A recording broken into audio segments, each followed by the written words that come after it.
নতুন বছরের শুরুতেই হাজির হয়েছে তীব্র শৈত্যপ্রবাহ। চলতি মাসেই একগুচ্ছ শৈত্যপ্রবাহের পূর্বাভাস দিয়েছে আবহাওয়া অফিস। এর মধ্যে কয়েকটি মাঝারি এবং দু একটি তীব্র শৈত্যপ্রবাহ রয়েছে। সেই সঙ্গে কোথাও কোথাও বৃষ্টির শঙ্কা রয়েছে। বুধবার মাসের দীর্ঘমেয়াদী পূর্বাভাসে এই তথ্য জানায় সংস্থাটি। দীর্ঘমেয়াদী পূর্বাভাসে বলা হয়েছে, এ মাসে দেশের পশ্চিম, উত্তর ও উত্তর পূর্বাঞ্চলে 6 বা 8 ডিগ্রি সেলসিয়াস থেকে 4 বা 6 ডিগ্রি সেলসিয়াস মাত্রায় শৈত্যপ্রবাহ বয়ে যেতে পারে। এছাড়া দেশের অন্যান্য অঞ্চলে মৃদু থেকে মাঝারি শৈত্যপ্রবাহ বয়ে যেতে পারে।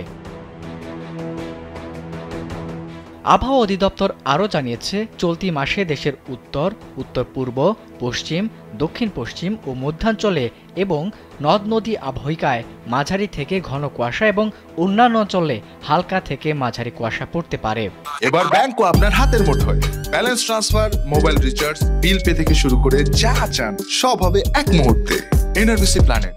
কুয়াশা পরিস্থিতি কোথাও কোথাও দুপুর পর্যন্ত অব্যাহত থাকতে পারে। ঘন কুয়াশার কারণে বিমান চলাচল, অভ্যন্তরীণ নৌ পরিবহন এবং সড়ক যোগাযোগ সাময়িকভাবে ব্যাহত হতে পারে।